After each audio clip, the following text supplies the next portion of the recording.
आज हम बात करेंगे सितंबर की राशियों को लेकर कि आखिर आपका ये पूरा महीना कैसा जाने वाला है, क्योंकि इस महीने में बहुत सारे चेंजेस हैं, बहुत सारे बदलाव होने हैं। शारदीय नवरात्रि भी इसी महीने में है। तो ऐसे में आपकी राशि आपसे क्या कहना चाह रही है? आपके दिन कैसे जाएंगे? आपके जीवन में किस तरह का बदलाव आएगा? जीवन में क्या कुछ अच्छा होने वाला है और किन चीज़ों से आपको रहना है सावधान? इन सभी पर हम बात करेंगे। तो महीने में तो बहुत सारे पर्व त्योहार आएंगे, लेकिन विशेष करके जो इंडिविजुअल राशिफल होगा, हर व्यक्ति पर उसका किस तरीके का प्रभाव रहेगा, वो हम इस बार चर्चा करेंगे, क्योंकि ये इम्पोर्टेंट समय है। इसी पर कहीं ना कहीं आगे के कुछ महीने का जो कारोबार होता है वो कहीं ना कहीं इस पर निर्धारित करता है। बात करेंगे मिथुन राशि के बारे में, क्योंकि मिथुन राशि का कहते हैं कि मिथुन राशि के लिए भी चीज़ें इस महीने बहुत सारी अलग होने वाली हैं। तो इनके लिए कैसा रहेगा पूरा महीना? जी, सबसे पहले तो ग्रहण से बच के रहिएगा। मिथुन राशि बुध राशि है, आपको पता है चंद्रमा के साथ बहुत ज़्यादा अच्छा कॉम्बिनेशन इसका नहीं होता है, और थोड़ा सा आपको संभलना है, क्योंकि बुध जो है वो माइंड के लॉर्ड होते हैं, धन के लॉर्ड होते हैं, आपकी वाणी के लॉर्ड होते हैं।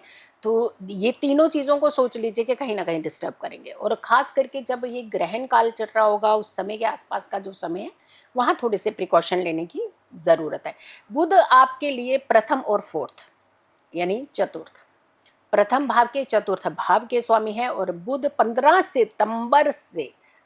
सितंबर तक कन्या राशि में रहेंगे, फिर उसके बाद ये तुला राशि में चले जाएंगे, यानी आपकी राशि का 4th and 5th house. 4th house आपका आपकी सुख सुविधाएं हैं, और 5th हाउस जो है वो आप जानते ही हैं कि वाणी से बोला तो दोस्ती खराब।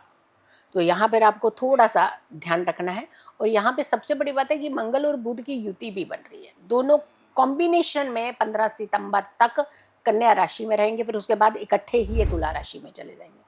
यानी कुल मिलाकर के अगर हम ये देखते हैं कि आपको वाणी को ज़रा संभाल करके बोलना है। सितंबर का महीना अब शब्दों की तरफ नहीं जाना है, यानी मर्यादा जब भी हम अपने अल्फाजों की तोड़ते हैं तो कहीं ना कहीं हमें मुंह की खानी पड़ती है। हमेशा उतनी गुंजाइश रखनी चाहिए कि आपके कहे हुए वर्ड्स जो है वो दूसरे को छलनी बार बार ना कर रहे हो।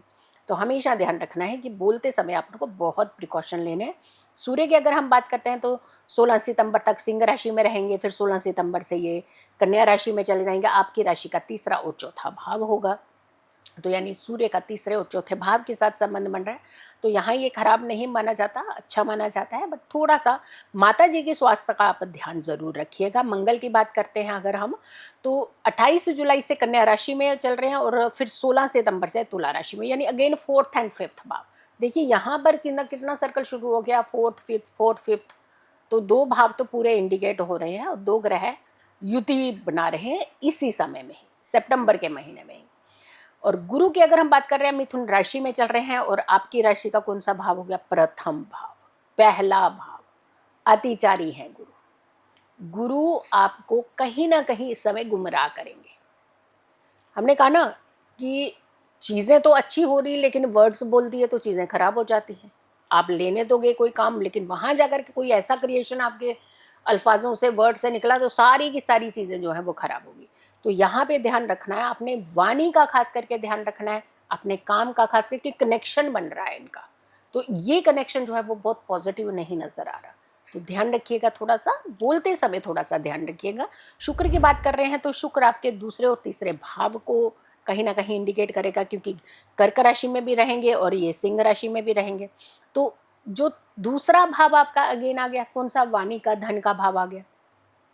शुक्र शौक के चलते या कुछ भी बोल दिया, तो ऐसे नहीं करना है। आपने बोलते समय अपनी मर्यादित जो भी भाषा है मर्यादित ही बोलनी है, और नहीं समझ आ रहा है तो चुप रहना है। चुप तो रह सकते हैं ना, लेकिन ऐसे चुप रहते नहीं है। हमें मालूम है ये बोलेंगे ज़रूर, पर हम कहेंगे थोड़ा सा नाप तोल करके बोलिएगा। सितंबर के महीने में शनि की बात कर रहे हैं, आपकी राशि का दशम भाव एक्टिवेट होगा, क्योंकि मीन राशि में चल रहे हैं शनि। तो दशम का शनि जो होता है उसका मूल त्रिकोण का शनि कहा जाता है, तो ये अच्छा माना जाता है, तो ये खराब नहीं है। हाँ, स्वास्थ्य को लेकर के थोड़ा सा अनसर्टेनिटी के बार कर देता है ये, बट इतना ज़्यादा इसका नेगेटिव इम्पैक्ट नहीं आएगा। राहु की बात करते हैं तो कुंभ राशि में चल रहे हैं। नवम भाव का राहु जो होता है थोड़ा सा पिता के साथ वाद विवाद करता है।